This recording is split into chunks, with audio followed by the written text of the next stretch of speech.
So when we talk about what we're going to learn today, you should expect to learn about state and local dispensing systems, and that goes for state and local, as well as a little bit of federal that'll be thrown in with our SNS. And then also you'll be learning about point of dispensing operating structures, a little bit about the COVID vaccination distribution that's underway as we speak, and then also the roles of volunteers during medical countermeasures operations. So next slide, please.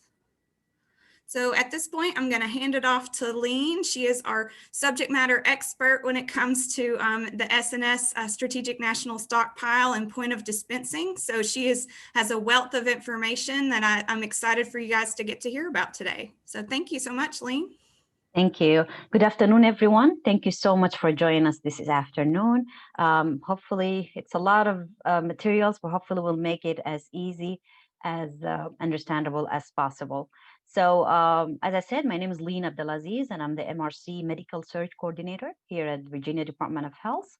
We're going to be talking today about the Strategic National Stockpile and the point of dispensing, we call it POD, overview. So what's the Strategic National Stockpile? We call it SNS. So the Strategic National Stockpile is the nation's supply of life-saving pharmaceuticals and medical supplies, and it's actually managed by the USA Department of Health and Human Services, HHS. This is at the federal level, and also under the Office of Assistant for Preparedness and Response, Secretary of Assistant Preparedness and Response.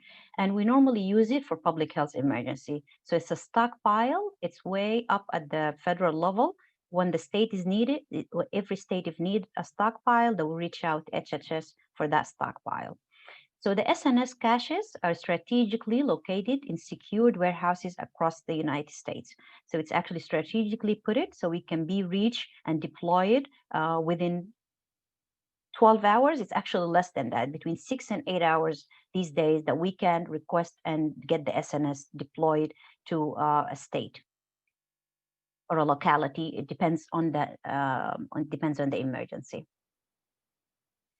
So here's the actual warehouse. This picture that you see, this is actually one of the warehouse that Strategic National Stockpile in. So what's the what it has in that stockpile? We have personal protective equipment, PPE. We have ventilators. We have airway management, and also we have pharmaceuticals, and we have testing supplies. These also actual pictures from some of the mission that the SNS was deployed.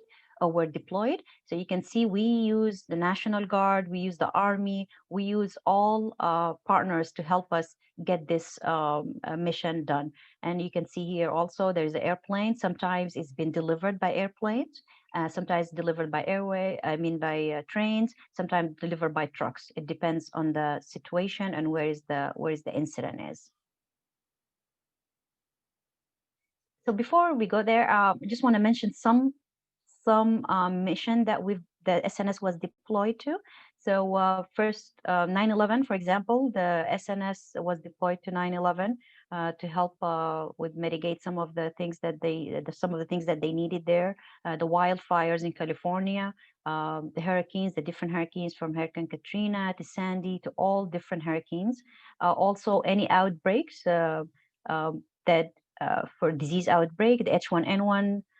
That was in 2009. So the SNS is always small mission, large mission. It's always on deployment, and they're always ready to deploy whatever the states is needed or localities.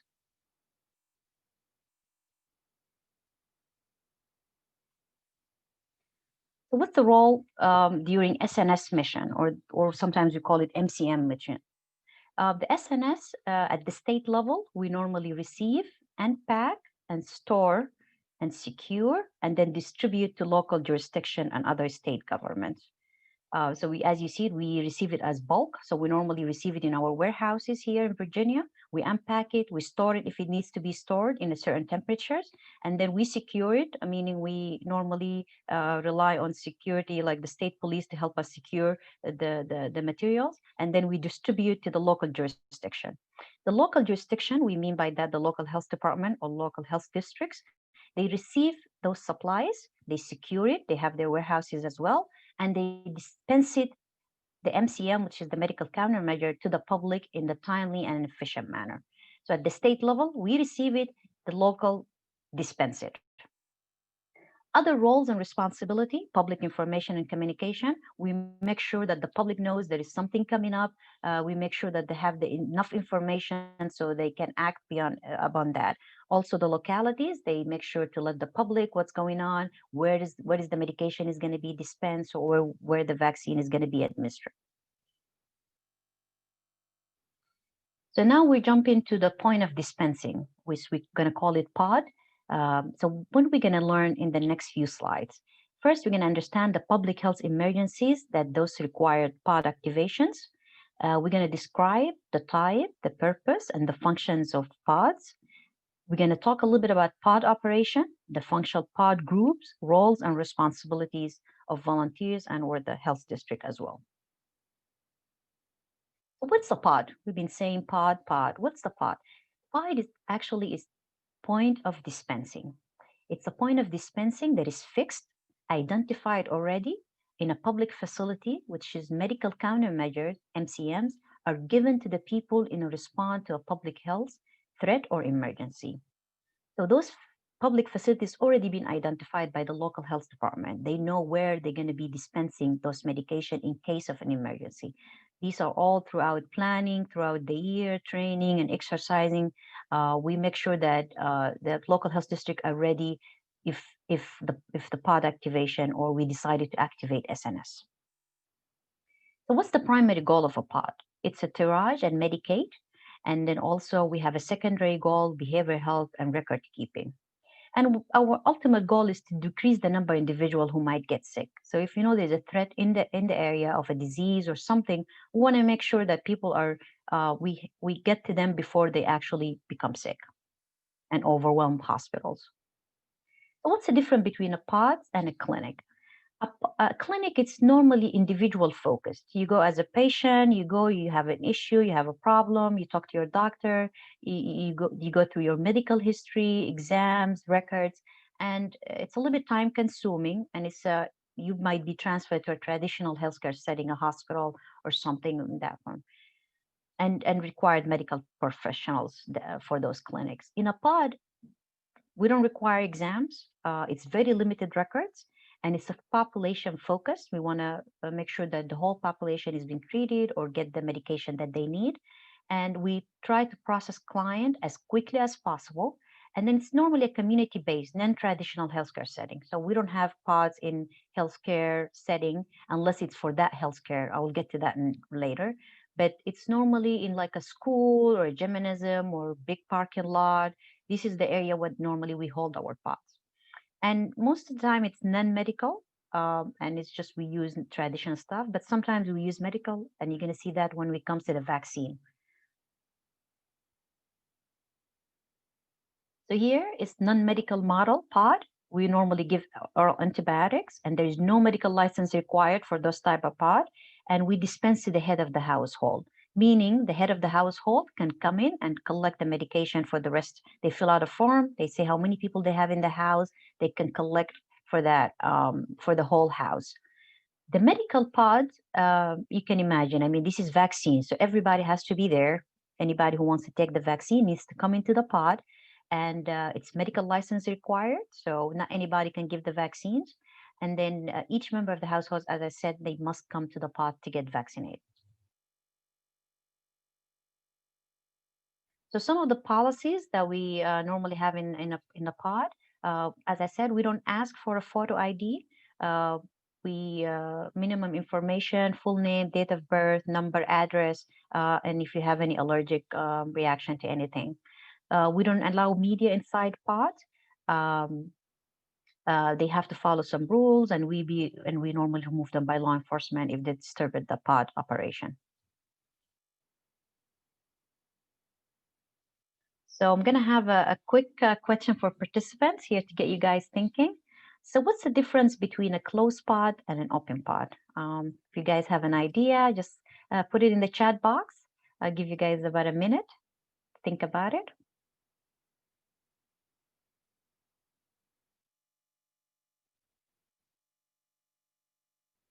Megan, do you have any answers in the chat box? I'm still waiting for them to come in. Okay, let's see. Closed, we're seeing is limited, and then open is general public. That's close. And then some people have said indoor versus outdoor.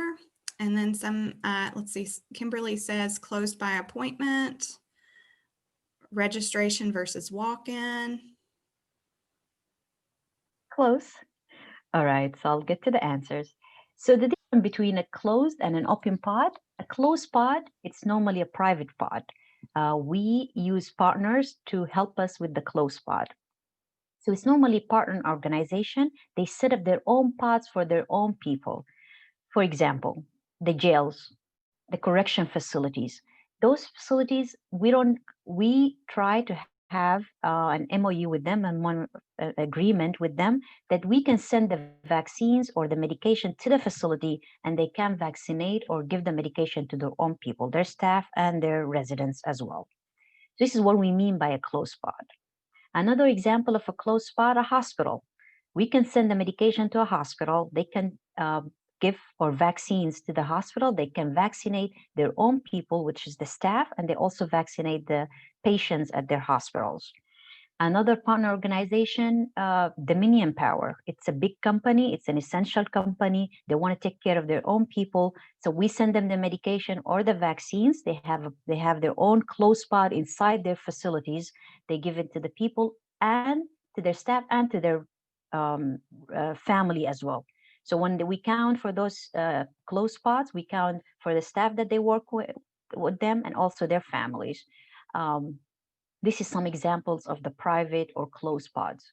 We have big government organization, for example, other department, let's say Department of Behavioral Health, Department of Social Services. So the different state state departments also can, we have some agreements with them that we can send them the medication, we can send them the vaccines, they can vaccinate their own people and make sure their operation is continuing. Military bases as well. We have a lot of agreements with different military bases in the state of Virginia. We send them the medication, we send them the vaccines. They can vaccinate their own people and their families as well. Open pod, as many of you, as you guys said, it's open to the public, no restriction.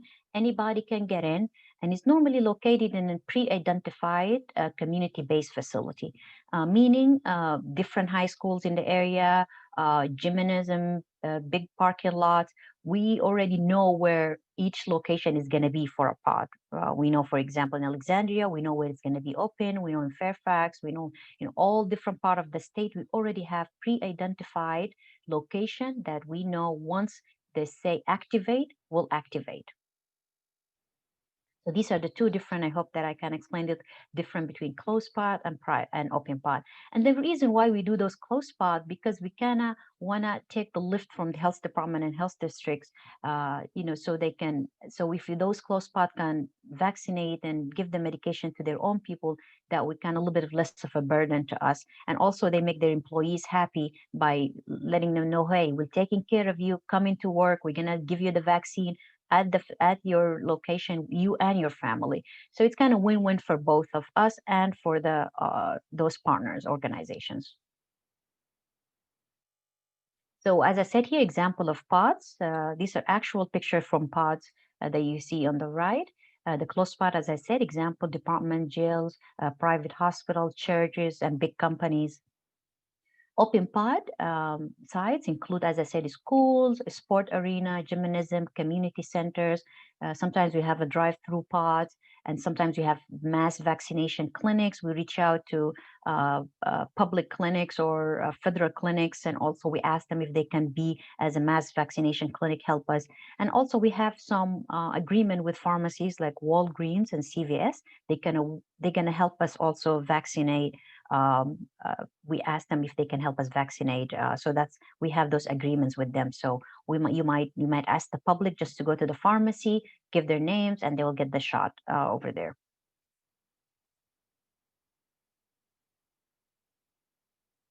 So what's some of the dispensing scenarios?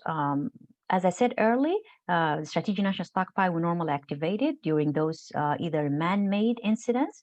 like the biter attacks. If you guys remember the 2001, 2002 anthrax, we deployed, or the CDC, HHS deployed SNS to DC and to the surrounded neighborhood states to take care of that issue. We also dispensed during national occurring diseases or novel or emerging infections like COVID-19. So these are some of the public health emergencies that we might require an activation of a pod. As I said, anthrax, plague, smallpox, pandemic, or any emergent infection diseases. We had, I remember, a big outbreak here in one of the universities in Virginia. They had a smallpox outbreak. We had to activate pod, and we dispensed to more than 500 students in that university. So sometimes there are small incidents that we just take care of that community or that local jurisdiction and local incidents, and sometimes the national big emergency like COVID-19 that we have to mass vaccinate everybody in the community. So responding to a public health emergency, what do we mean by responding to a public health emergency? It's the ability to provide medical countermeasures, MCM, in support of treatment or prophylaxis to identify population according with the public health guidelines and recommendations.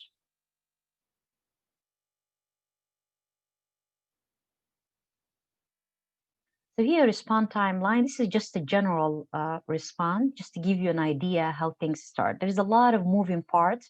There is a lot of behind doors decisions. There is a lot of things going on till we get to this point.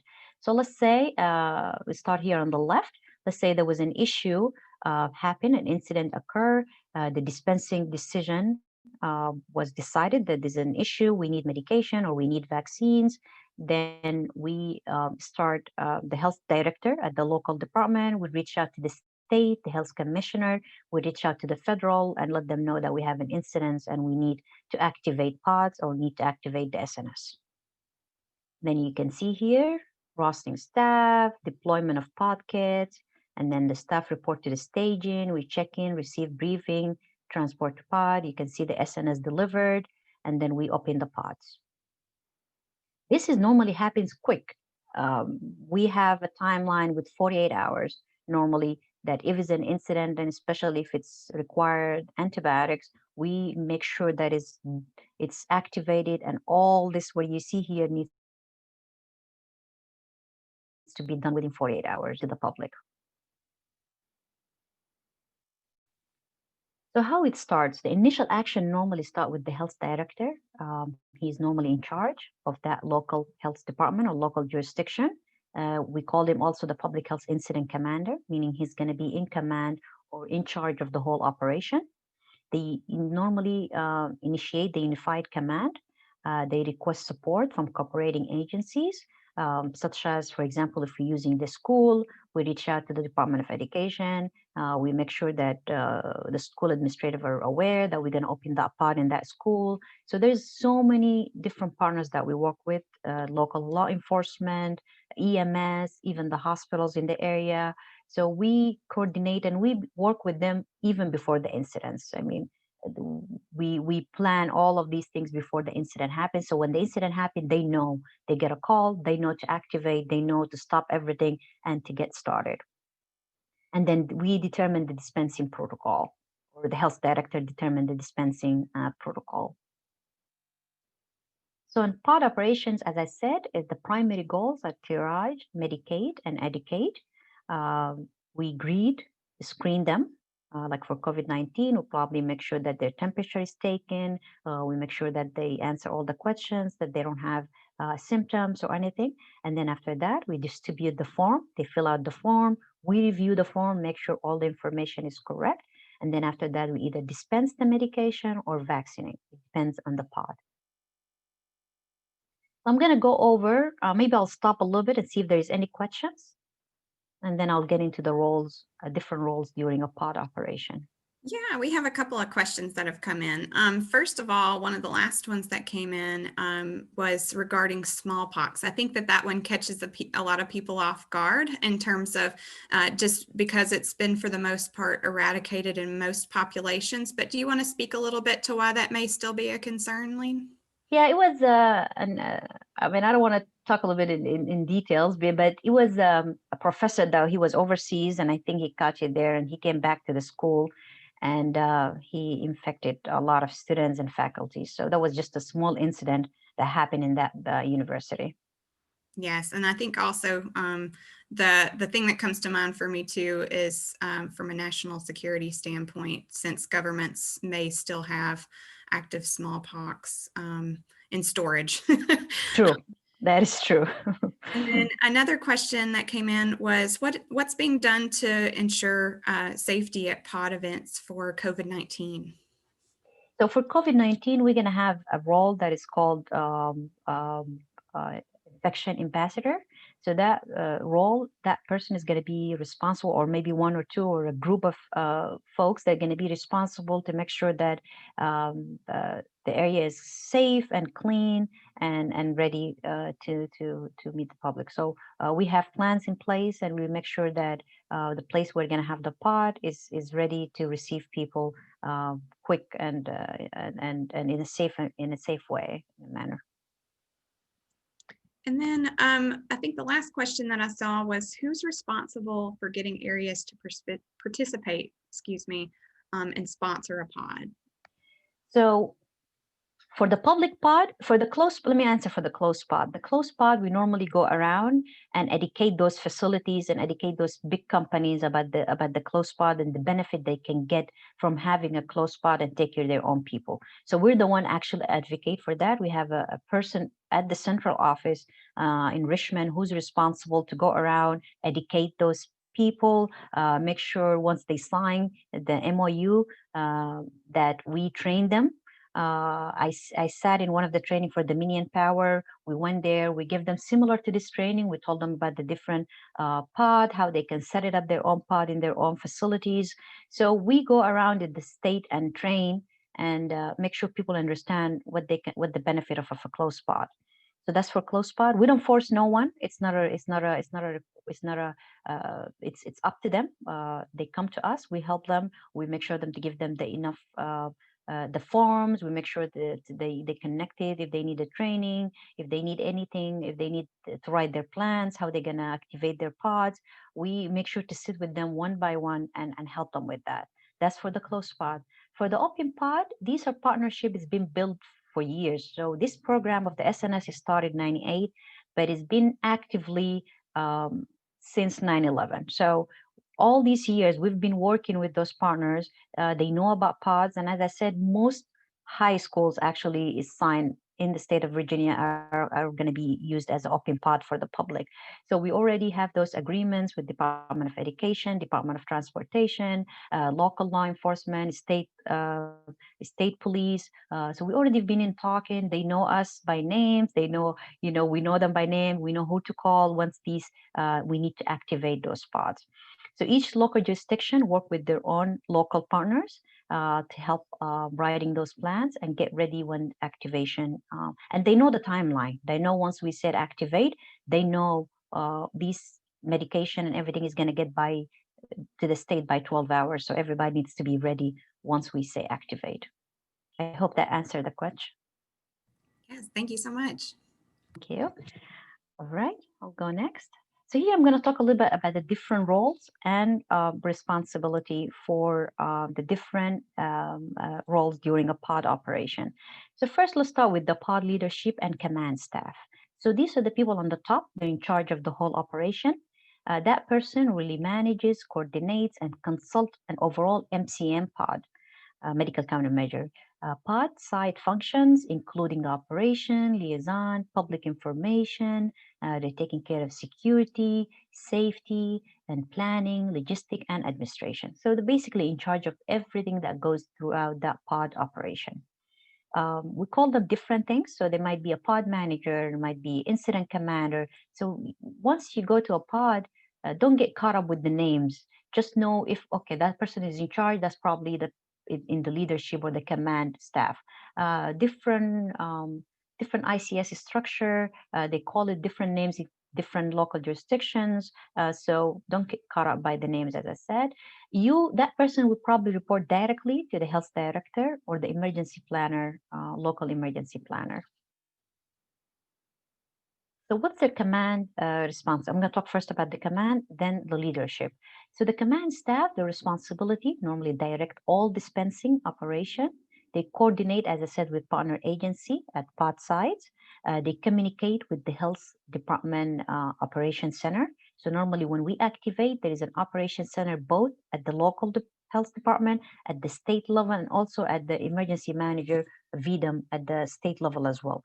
So that person will communicate any issues, any supplies, shortage, any issues that will communicate back up to the local and then to the state. And then the state also we coordinate also with the emergency managers at the state level. They also act as a resource for pod staff. So pod staff, they have any question, they need any resource, they go into the command staff. They manage small incidents that occur during dispensing operation. If there's a security issue, if there's a dispute, if there's any issue, they manage those issues, and they make sure things run smoothly in the pod. And at the end, they ensure the safety of pod staff and clients. Safety is number one for us. We want to make sure our staff, our volunteers, our clients are safe. They're in a safe area. Their safety is number one for us. Okay, speaking of safety, we normally have a safety officer, or sometimes we call him biosafety officer. That person normally monitors the clinic operation, advise the clinic points of dispensing supervisors in a matter relating to safety. It could be including health or just the safety of clinic personnel and clients in general. They also assess and anticipate any hazard or any safe conditions or situation in that particular pod. If they see something hazard, they make sure to advise or talk to the command staff or talk to any unit supervisors. That person normally report to the pod manager or the clinical supervisor. It depends where they stay in the chart. Then we go into the unit leaders and supervisors. Their responsibility is their safety and welfare of all staff and volunteers. They oversee the operation of each unit, and then they give briefing and update to the staff. So once you come in, if you're part of the logistic unit leader will give you a briefing, will let you know your role. If you need a just-in-time training, if you need your badge, if you need anything, you'll get the briefing, what's the operation is going to be, how many hours you're going to be working. So this is all the unit leader supervisor, what they do. Ensuring also the staff receiving break, rest. They look for PPE exhaustion. If you need any help with anything, they'll be there to help you. And ensure also staff record times. We want to make sure that your records, the time that you spend there, is recorded and put it in the system. So this is how a pod ICS is structured, which is incident command structure, what it looks like. So you can see here on top, the pod manager or command leader.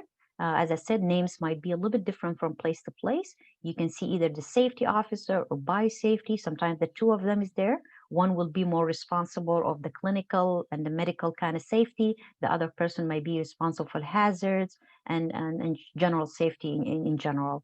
There is also be a public information officer. That's normally a staff from the health department, because they've been trained and they know how to deal with the media. If they need any to send any public information to the public, they'll be there also helping the pod manager. You can see here all the different in red. These are all the unit leaders. Support services unit leader, a flow control supervisor or unit leader, clerical supervisor, a clinical supervisor, logistics supervisor. As I said, the names might be different. Sometimes could be logistic unit leader, somebody might be logistics supervisor. So it just depends where you're at, but this is how normally a simple pod structure look like. The pod could be way larger than this, could be so many people helping as well. So these are just some of the, an example of a simple pod.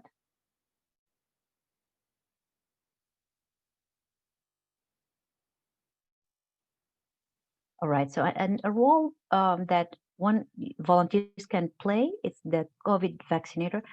A lot of volunteers also, before I get to this, a lot of volunteers, they become a pod manager or they become a unit command or can become a unit supervisor.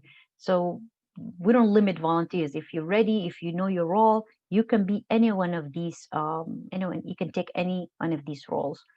So a COVID vaccinator, that person will prepare and administer vaccines to clients. And the person will be reporting to a pod manager, a unit leader, or a clinical supervisor. Not anybody can vaccinate. We'll talk more about that, who can be a vaccinator and what, and then in the future, we'll send what type of training that they need to take to be a vaccinator. So vaccinator support or a medical evaluator, that person will work with the vaccinator. They ensure clients receive the proper screen and medical evaluation protocols. They collect and process all patient registration and evaluation form. They record the time in and out, and they probably be reporting to a pod manager, a unit leader, or a clinical supervisor. They'll probably also be when we give vaccine, people have to wait in the site for a little 15, 20 minutes. That person also will be there to monitor those folks that are sitting in the waiting area. So you can see here where that clinical supervisor, here you can see the vaccinator under them. And then you can see the vaccinator assistant that I just said, and the medical evaluation. Sometimes it could be one person doing both. It depends how, as I said, large the pod is. Sometimes it could be more than two, sometimes it could be 3, 4. It depends on the pod operation. They all report to the clinical supervisor. The clinical supervisor report back to the pod manager. So this is a question for you guys. Can you think of any other support roles or roles the pod mission? I kind of give it up a little bit when I show you the structure, but if you have anything you can think of that could be a support to the vaccinator or to the vaccinator assistant. I'll give you guys a minute to answer on the chat.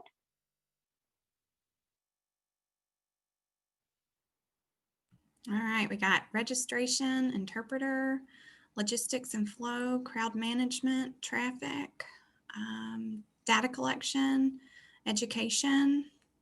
I think that goes with outreach. Logistics like water, food, pharmacy. Somebody said gopher. I like that one. So I think that gives us enough. Yeah, and these are all correct.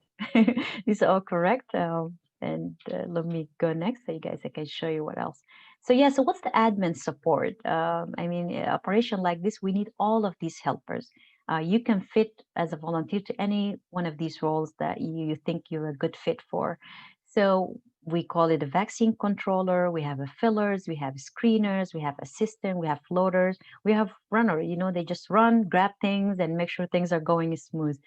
So overall, the admin support job description, they review or screen forms and assist the vaccinator by preparing the appropriate type of vaccine.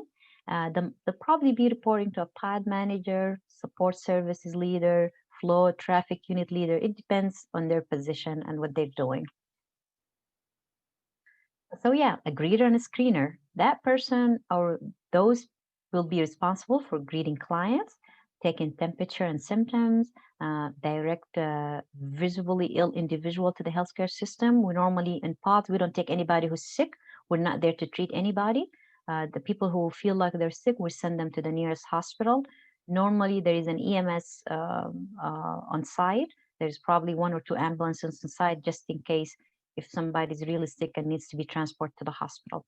But we kind of direct them to go to the nearest hospital to be treated, or urgent care, or whatever they prefer.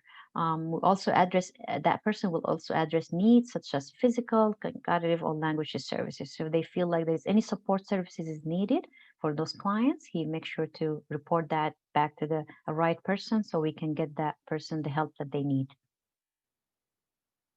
In the picture you see, these are actual pod that we have either for dispensing vaccine during the flu clinics, or we doing just some training or exercise to get ready for such a mission like this one. You can see this is the form distribution and review unit. Normally they record the time in before handing out the screen form.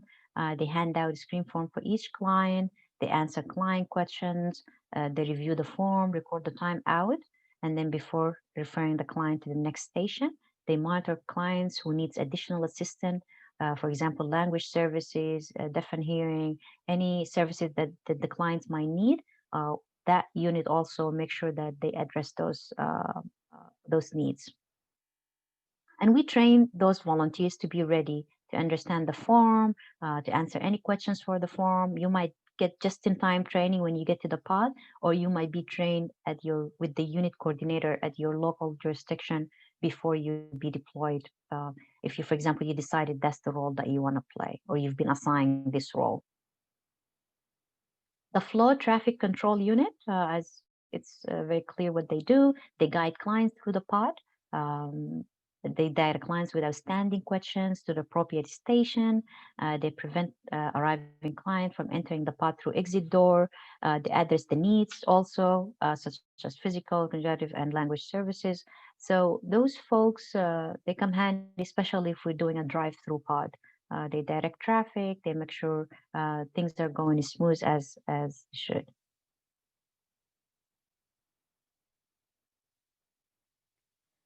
So this is just to give you to look back at the ICS structure. You can see here the critical supervisors, the form, the kind of responsible of that side, the flow control supervisor responsible for reading, screening, flow outside. So it depends, but this is just to give you an idea where you guys can be at, and they all directly report back to the pod manager. So interpreter and special accommodations, that person will probably assist non-English speaking clients with understanding information and process of pod, interpret information between pod staff and clients. They identify any accommodation needed for vulnerable populations, such as children, elder, access and function needs, hearing and visual impairments, etc. They'll probably be reporting to the support service unit leader or directly to the pod manager. And we're working now to get volunteers assigned. If you speak a language and you're ready to help and assist in that capacity, we're trying to have now a team of interpreters, translators in a big ready to go when they've been activated, so they can go and assist in those pods. It depends locality to locality. Some localities they might not need the interpreter. Some they might need the language, also variety of language that we have that we're gonna make sure that we have a team ready to be deployed as well. And here you can see they're under the support services, outreach and education, interpreter, counseling. So as I said, it depends. Sometimes all these roles are filled, sometimes not. Sometimes more roles are being added. It all depends on the pod operation. So at the end, we come into pod demobilization. That's actually the end of the pod operation. So let's say the pod was there for 12 hours. They decided that the operation is ended for that day. They make sure they secure the SNS or the MCM inventory. They notify the team leaders of the pod demobilization. The team leaders then will hold a debriefing and what we call it the hot wash with their team to discuss success and areas of improvement. And then the general pod staff will assist the pod facility staff in demobilization or setting up for pod for follow-up. Sometimes those pod operation can go for a week, so that operation ended, they make sure that it's the next day ready for the next operation. The hot wash, I suggest you guys get involved. This is when when they hear your if you feel like something went well and you like to report that, feel free to speak in those meetings, the debriefing or the hot wash. If you see there's areas of improvement, you see a situation here and there, go ahead and speak about it, because we're always about learning and we're always about improving. Each pod we learn something new, we come back. If there's something needs to be fixed, we fix it. If there's something that is good and we want to keep it, we keep it. So please get involved when we have those hot wash. Don't be afraid to speak up your mind. Let your unit leaders know what's going on. If something that can be fixed right away, if you see something, let them know right away. If something that they can be improved in the next operation, let them know, because we're always about improving, as I said. And be flexible, adaptable. You can start with the one role and then that role they might need you somewhere else, so they grab you from there and put you in a different role with a different unit supervisor. Be flexible and ready and adaptable. That's why we have this training, so you can understand overall what the different roles and kind of have an idea if you get pulled. There's always just-in-time training. Once you get to the pod, they will train you more. If there's something that you need to learn more, also you can reach out to your unit coordinator. They can direct you where you can find the training for a certain role that you feel like it's a good fit for you. All right, so I think I'm done here. If I can take any questions, Megan?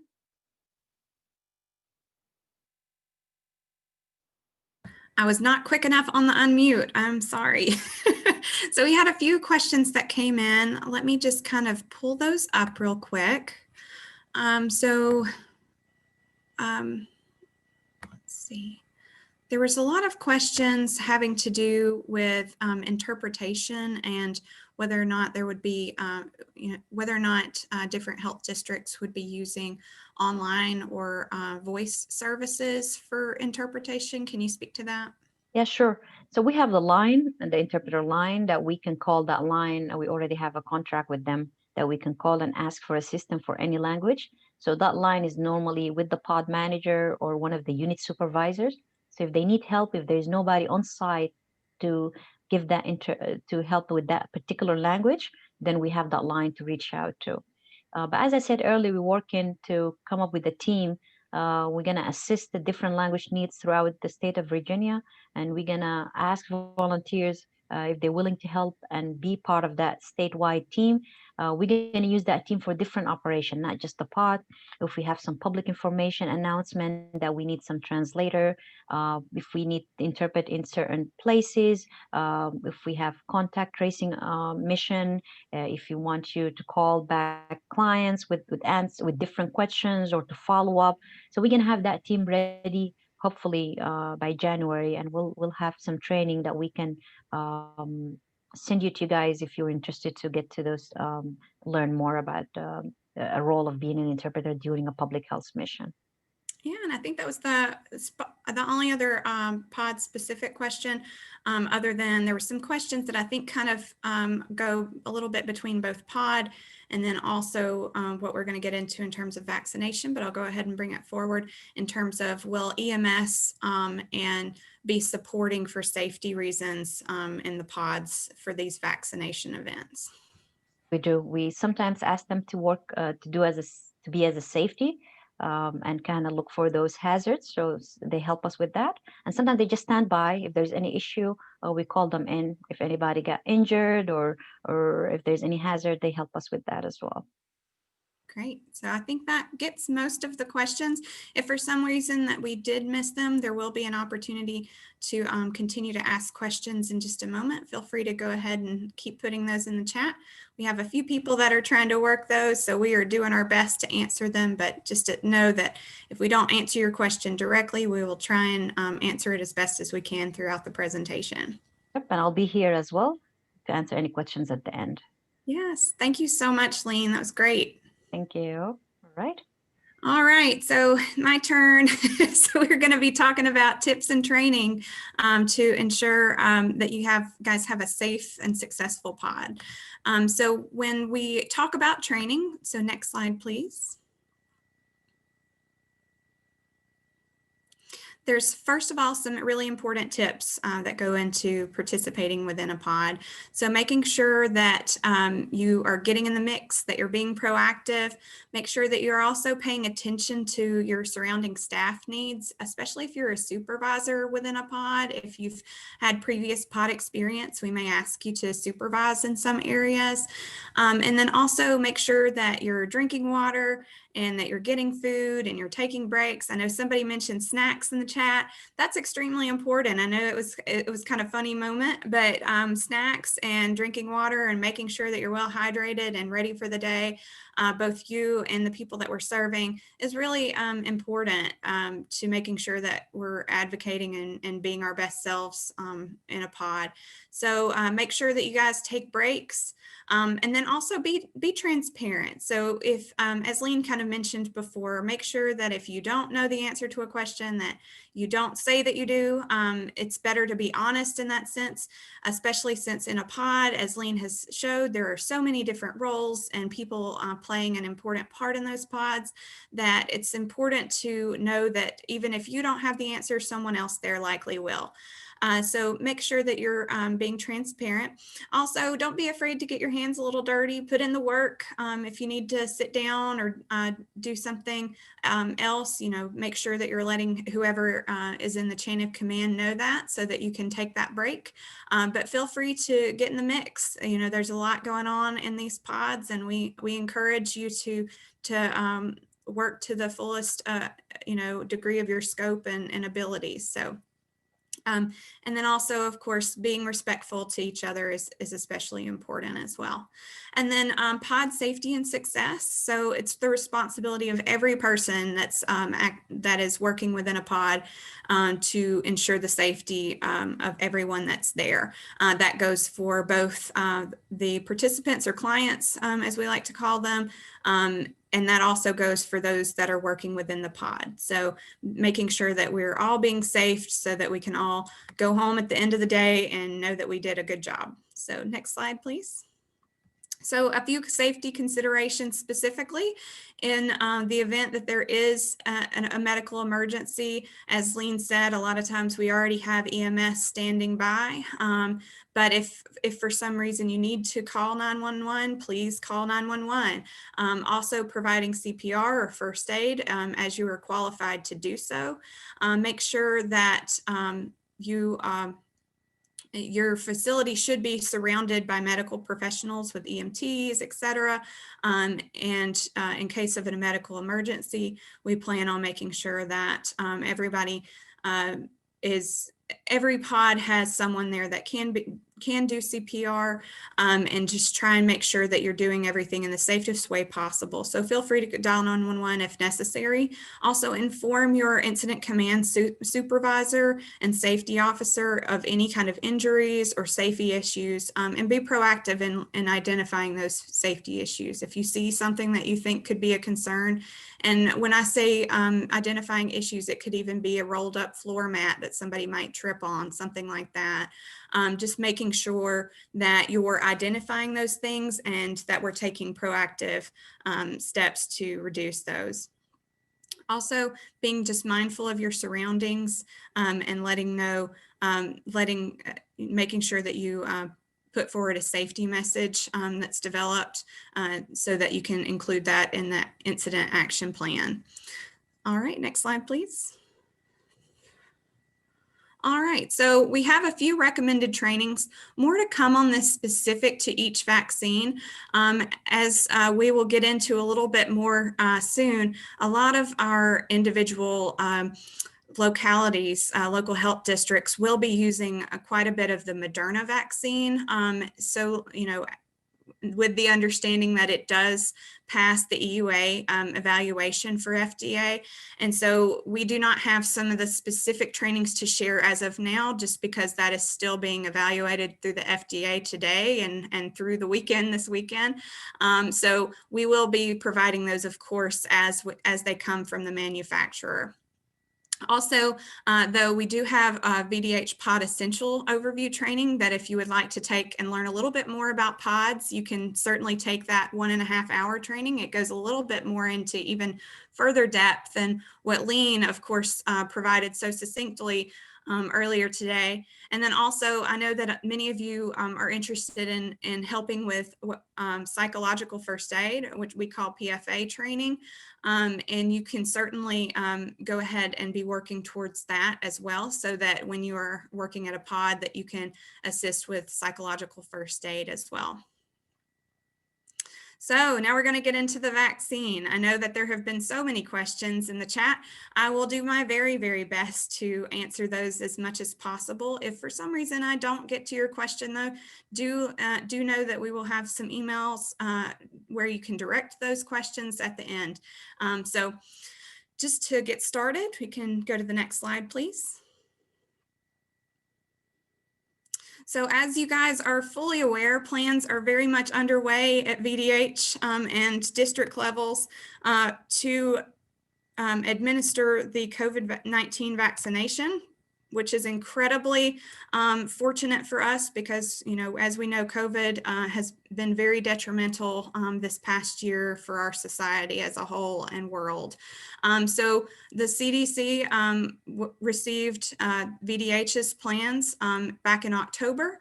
And the Pfizer vaccine, as of last weekend, had been issued in EUA. I'm sure that you guys have all seen this week how that has begun being given in hospital locations throughout the United States.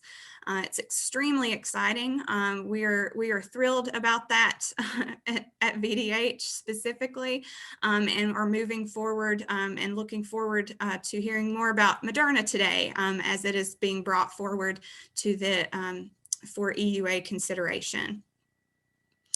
To give kind of an understanding about how big of a significance this is, there are about 150 vaccines that have been studied throughout the world to fight against COVID-19. And in order to approve these vaccines, they must, in the United States at least, they must pass through a rigorous trial with at least 3 phases, and phase 3 trial cohorts involve tens of thousands of people who follow them for a set amount of time to ensure that there are no physiological consequences to the trial participant and that the vaccine produces an immune response, which we have found that Pfizer and also Moderna, as of the information of today, have done. So given that, we're likely to be seeing a number of different vaccines in the coming months. So as we're talking specifically about Moderna and Pfizer today, we may be talking about an AstraZeneca model vaccine, et cetera, in future discussions. So just know that this information is consistently and constantly changing, and we will be updating our information as we are made aware as well. And this is really important too, given that there will likely be a lot of different vaccination pod types and different requirements for each vaccination in terms of cold storage and things like that we'll get into a bit. You know, that will impact the type of pod model that we are ultimately able to publicly distribute at. So some considerations that you should have. Should be cold chain management, some logistics, observation time period of those vaccinated, and then follow up if there's multiple vaccines in a series. The MRC will be an important part of this dispensing process and has already committed to helping at some area healthcare systems, and many local health districts are beginning to scale up for their pods as early as next week. So when we look at Pfizer and Moderna specifically, these are the two kind of front and center vaccinations that we have right now. I mentioned a little bit of cold storage. So as you can see, they both definitely have differences in terms of their storage potentials. Pfizer, as I'm sure you've heard on the news, needs ultra cold storage in order to be given appropriately. They both, however, do use the mRNA type of vaccination, which is a really interesting kind of plug and play type of vaccination that allows us to quickly vaccinate and utilize those processes very quickly. The administration is somewhat different between both as well. So the Pfizer vaccine is 21 days apart, is the earliest that you can get that vaccine apart, and then the Moderna is 28 days apart. So keeping all of these considerations in mind. Next slide, please. So as we kind of get into the mass distribution of all of these vaccines, it'll be important for us to look at how we do this. And this is been provided by the CDC. It shows that these will be sent out in phases, and the VDH plan integrates this into its plan as well. So as you can see, I like to kind of call this blue line that we see before us kind of our roller coaster of sorts, getting ready and ramped up for vaccination. And so we're kind of in the ticking part along in that red circle or oval right there that you can see. So right now we are going from having no vaccination in the public to ramping up to have more and more vaccination. So as I mentioned before, Pfizer has been started in the hospital systems, and we are looking at different portions of the phases that we will be sending out vaccination to different specific groups. I know it's very small on the screen, and my apologies, I could not make it bigger, but phase 1A will be the phase that we are in now. That is where paid and unpaid healthcare workers like yourselves and those working in a healthcare setting with the highest potential for infection, and those living and working in long-term care facilities are included in this phase. So as you can see, those are the priority groups that are listed here. We are going to be administering those in closed pod settings, excuse me. And so, as Lean was speaking about earlier, those closed pods are really important for us to be thinking about right now, because due to the lack of large-scale availability of the vaccine, we are having to be very selective on who and how we vaccinate early on in the COVID vaccination period. As we move into phase 1B, though, it gets a little bit broader, and so you can see that we go a little bit farther up on that bit of a roller coaster. And so this phase 1B group involves non-medical essential workers, people that are at a higher risk of severe COVID-19 illness, to include those that are age 65 and older. Also, more vaccine is manufactured at this point and can be continually made available to more and more groups.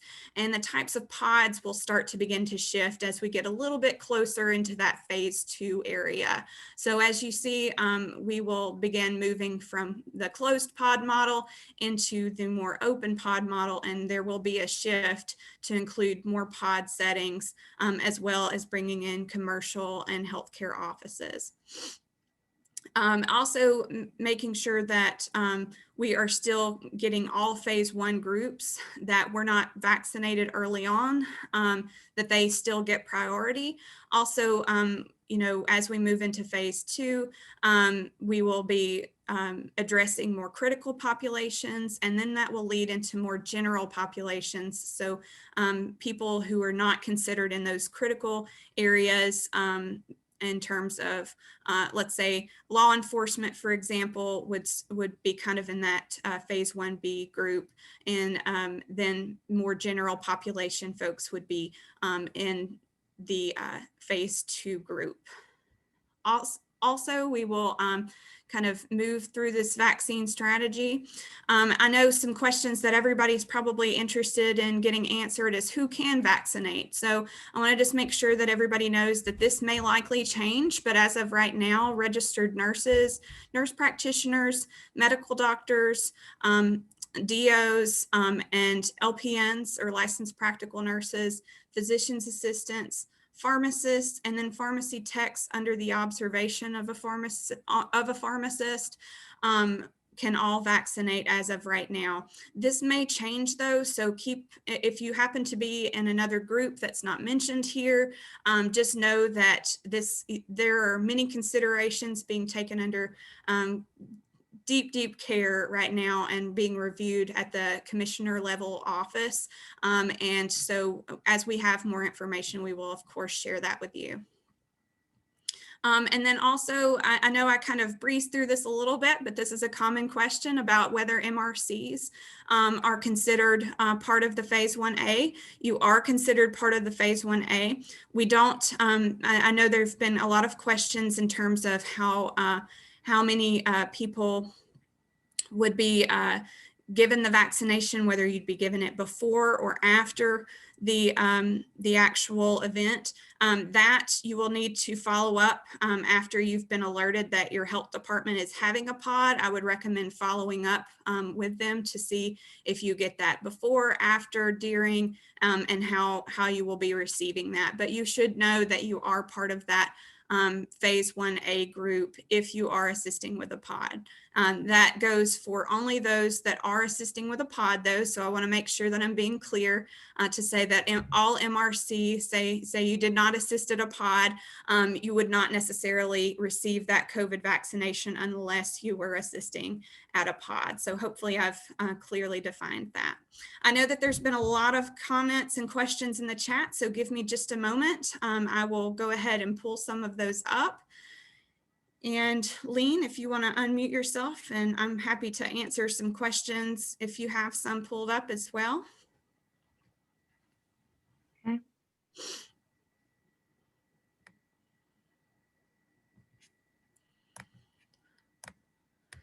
So also, I know that there was some questions about CPR training. We do have a current scholarship out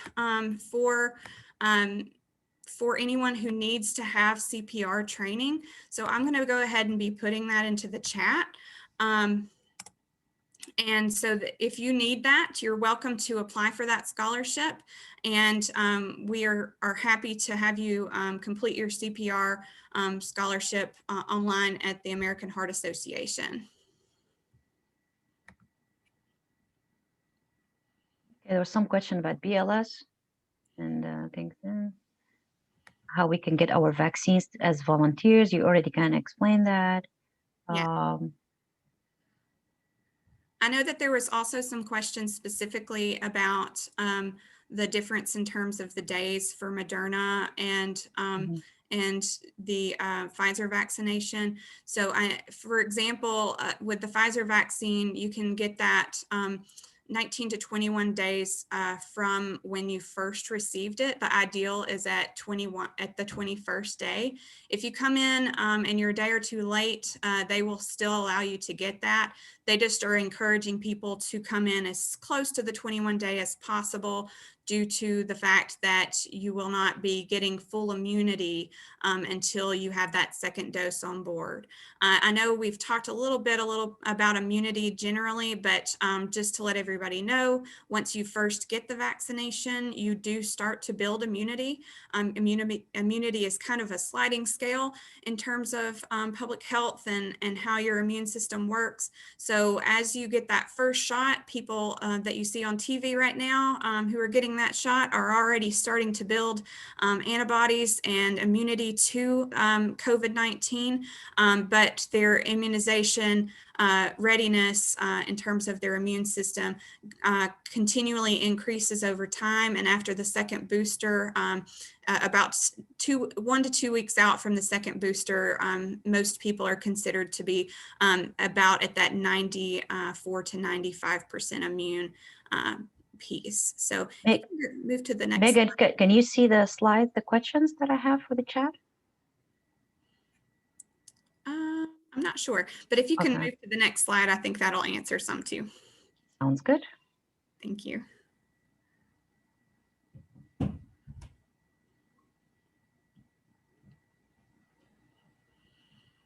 All right, so we kind of went over the first one here in terms of the 1A. So just as a reminder, MRC volunteers, all paid and unpaid healthcare workers who are working to vaccinate, are considered in phase 1A.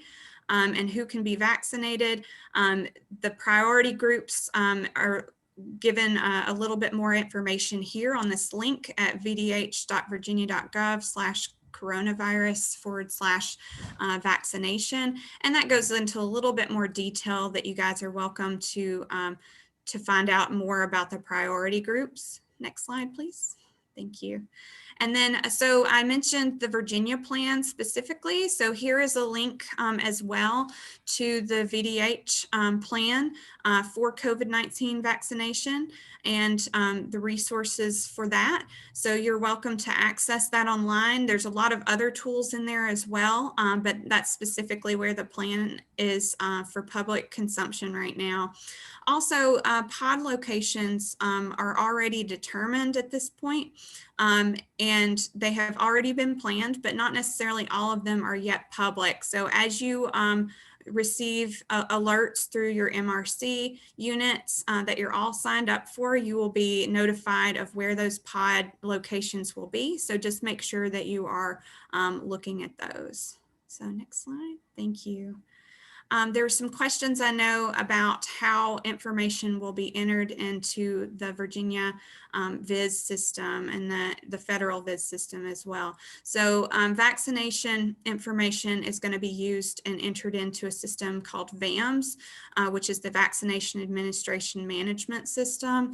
And this system will allow us to be able to make appointments and put in information. And this system itself should interface with VIS.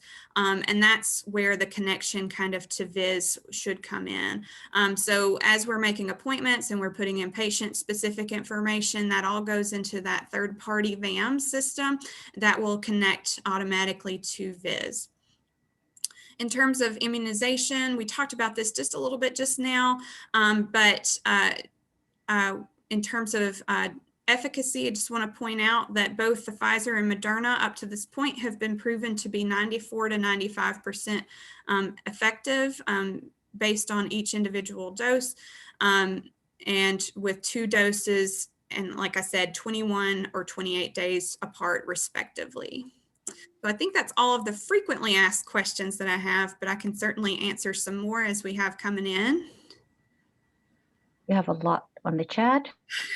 Yes. I know that there's been a lot of concern about allergies, and let me speak to that for just a moment. So I was on a call with the CDC earlier this weekend, and they made sure to point out that people with environmental allergies to things like food and cats and things of that nature should not be overly concerned about getting the COVID-19 vaccination.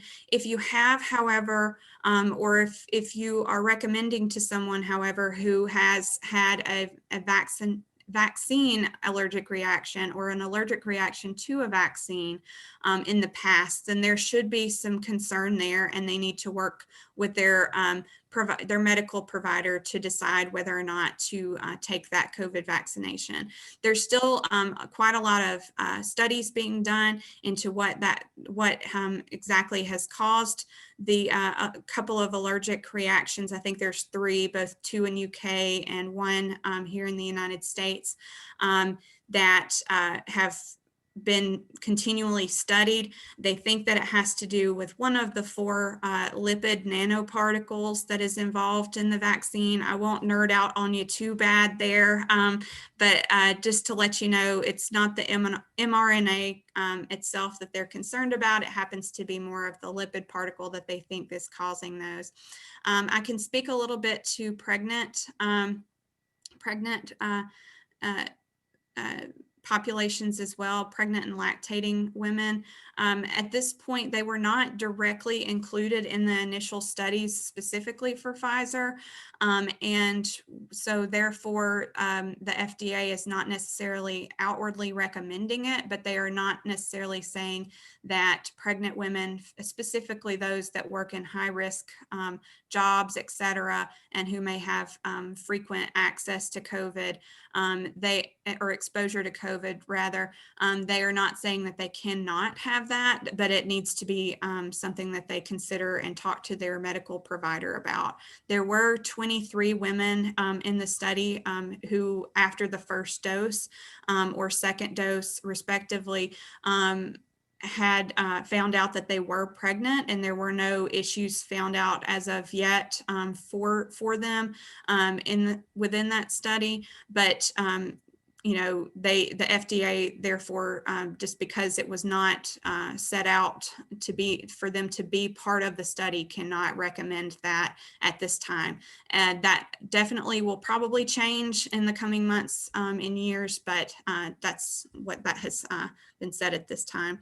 Pfizer vaccine has been recommended for children 16 and up, and Moderna, I believe at this time, is 18 and up. Still, but so I know that there was some questions about children within here. Okay, a question about CPR, if you can speak a little bit about the requirements of CPR for vaccinator. Yeah, so we do require that, we do have the option, I should say, of CPR scholarships to be available. I would specifically check with your individual health district specific for other non-vaccinator roles, but we do ask that you have CPR training for if you are going to be a vaccinator.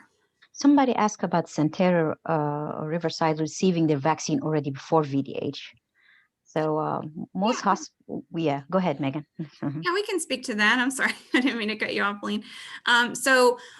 We federally, the Warp Speed Initiative went ahead and moved vaccination out to hospitals first so that people in ICUs, et cetera, could go ahead and have access to those initial doses. But as we are scaling up, the health districts will be using more and more vaccination, either Pfizer, Moderna, et cetera, to be able to mass vaccinate pretty much everyone in the United States. But specifically, we were looking at Virginia specifically today. So we will be working to vaccinate as many people in Virginia as we possibly can, so that we can ultimately, hopefully, achieve that level of herd immunity and tamp down the COVID virus, or the SARS-CoV-2 virus. A couple of questions, or several questions about pod, when to report, and how you're gonna be notified by your unit coordinators once the pod are activated, or we want it to be activated. You will get that email notifying, or a text or a phone call letting you know there is a pod activation, and if you can go ahead and sign up. They're going to be different roles, so once you get that alert, you can sign to what role that you think you might be a good.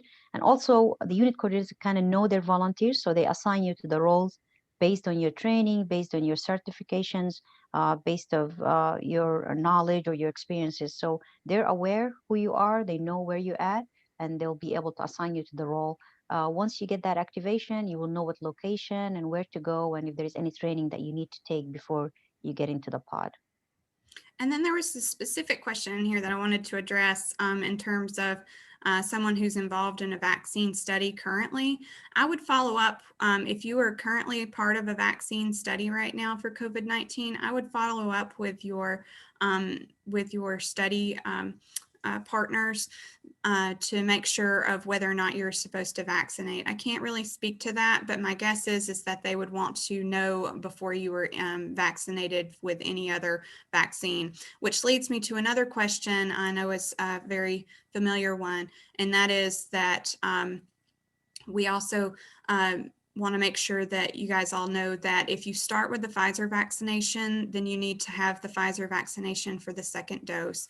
And likewise with Moderna and all other vaccinations, given that they are set up as a 1 and 2 dose vaccinations, follow-up is necessary to achieve that, that efficacy rate. So please, if you start those, make sure that you're doing that and following up appropriately. There's also some questions I know about cards and vaccine cards and how it will be documented. I mentioned a little bit about VAMs previously. You will likely also receive a card that shows both what type of vaccine you received and what day and time you received it, as well as also your next appointment for when you should be coming back to receive your second dose. So just making sure that you guys are aware of that so that you hold on to those cards, because they will be important for you to show that you have been vaccinated that first time and need to come back for your second vaccination. a question that you already kind of answered, the overlap between phase 1 and phase 2, and then people coming back for the second dose. So you kind of answer that, and there's plans with VDH how to kind of manage from phase 1 to phase 2, from people getting the first dose to the people getting their second dose. So there's already a plan in place. We make sure there was no dropped or people not making sure that they're getting their second dose. There's also some questions about school staff. I can't speak to that directly as of yet. We are, of course, kind of coming at this from an MRC standpoint. So there are people at VDH that are evaluating who should get the vaccine when, and those ethical considerations are very much being taken into consideration for which members of society should fall into those different phase 1B and phase 2 groups. So as we know more about that, we'll of course report out, but I can't speak to that one specifically yet. But I didn't want to miss that one, since I know our teachers and school staff are so important. Now, there's more question about the second dose. They said, okay, if I first get my vaccine at MRC in a pod, when would I get my second dose, or how would I know? I mean, we kind of answer that in a way. So.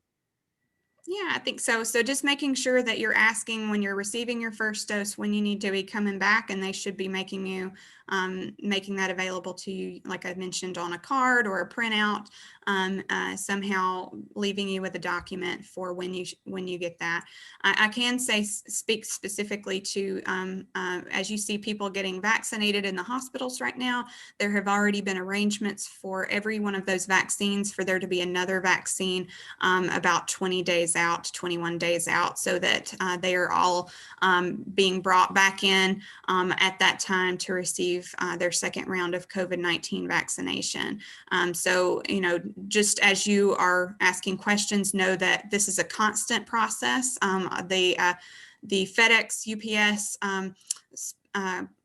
partnership with the federal government has been a really impressive one that, Lean, I think you could probably speak to more from an SNS perspective, and then also POD, but really their distribution efforts have been absolutely unheard of.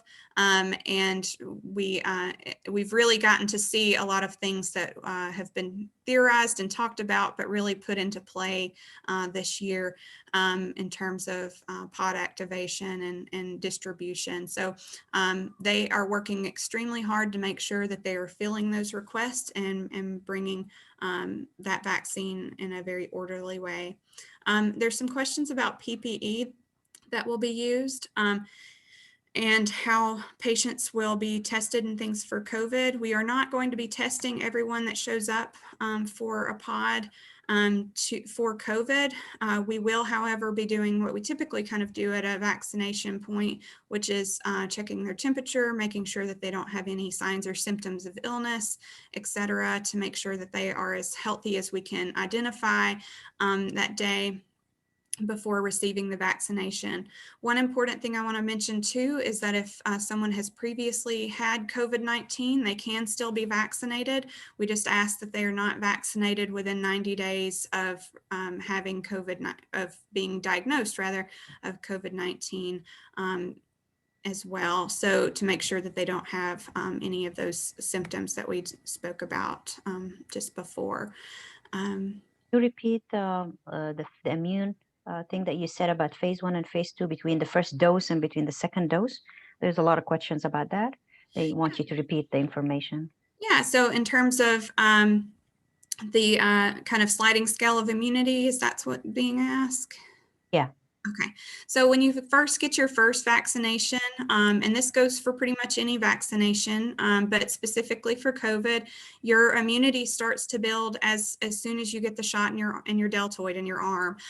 So as you move forward about 2 to 4 weeks out, your immunity still continues to rise. When you get that second dose or that kind of booster shot, that will that will additionally give you more protection.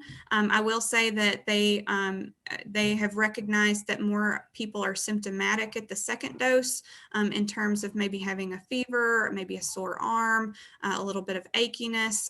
Typically, what you may have at an other type of vaccine, but some have had higher fevers that they've reported. So that's called reactogenicity, excuse me, and that is showing that your body is trying to fight off what it thinks is COVID-19, and it's a sign that your body is good in fighting off potential COVID.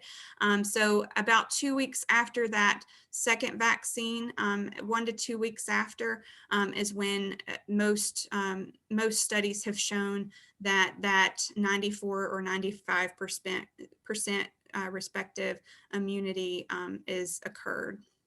Thank you, Megan.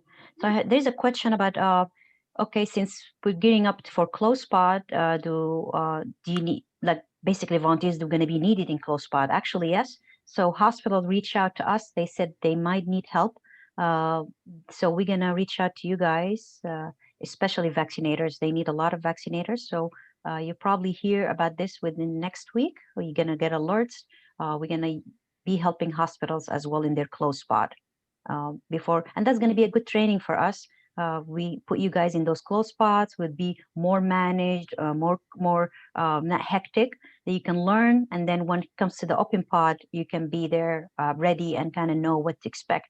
There is another question I'm going to answer too. It's about if I'm an MRC, can you use my help after the vaccine events? Yes, we always need volunteers for different type of missions. It's not going to be just the vaccine mission. We have contact tracing mission. We have public information mission. We have so many missions that you don't have to be in person. Actually, you can be helping us from home, or we can send you to working with the health department in some administrative capacity. I mean, we need your help in every role that you can imagine. So tied in there, it's not going to be just the vaccine mission. We always have, as I said, so many missions that we trying to we will need your help in. Yes, definitely. And I think we have gone over 100,000 hours of service since COVID started. So just to let you know, we have not just been preparing for vaccination, but if you follow any of our Facebook or Instagram pages, you can see a lot of people that are working throughout the state to do things like testing events, contact tracing, also public information, etc. So we have people with the inauguration helping. So yeah, exactly. We have people with the inauguration even. So we are certainly working in a lot of different directions. Also long-term care, we've assisted in a unique situation, assisting with long-term care facilities throughout this crisis as well. So, if you're one of those people that has been helping already with COVID, we so thank you, and please know that we just could not do this at all without you. So from there, I'm going to pivot a little bit. I know that there's still so many questions coming into the chat, and I'm going to show on the screen where you can get some of those answered. So if you don't mind moving to the next slide. So if you have more COVID vaccination questions, if I didn't quite get to your question today, if Lean, if you still have questions for Lean in terms of pod, etc., you're welcome to contact us at covid19@vamrc.org. Also, if you have general questions, say things about attendance or some general MRC questions, you're welcome to also contact us at vamrc@vdh.virginia.gov. So we'll leave that up for just a second in a minute, but yeah, you can certainly go back. We'll just pull it back up in a minute. But thank you so much. We want to tell you from the bottom of our hearts that I'll speak for the team and say that we so appreciate everything that you've done. This vaccination effort will be likely the biggest one that we've ever accomplished in history. And frankly, that will be on top of an ongoing crisis, which really says a lot about who all you are in terms of great volunteers, and we just want to know that we see you all as all stars and superheroes in our eyes, and we so appreciate everything that you've done and continue to do, both from an MRC standpoint, but likely also in your ongoing day-to-day life and jobs as well. We know many of you are already first responders or already working in healthcare related roles, or working in terms of essential workers in terms of the front line, which those roles can be various, right? But we so appreciate everything that you've done and continue to do for Virginia and the US and the world in general through this COVID crisis. And thank you for joining us today. So I'm going to move to the next so that I know that we've been putting it a little bit in the chat, but just to make sure that you guys know where to fill out your attendance for today, you go to vdh.virginia.gov/MRC/roll call, and you can type in pod rocks as the private phrase in the line there. Don't put that in the chat here. It won't count. Just make sure that you're putting that in the secret phrase portion of the Google form that you click on once you're at this website. So I want to just take a moment to say thank you again for everything, and happy holidays. We hope that you guys are all enjoying your time together at home and staying safe this holiday season, and making sure that you're doing all of those proactive preventative measures to keep yourself safe and healthy. And Lane, did you have anything else to add? Everybody, you guys rock, and we'll make this thing happen soon. Take care and happy holidays. Thank you, guys. Thank you all.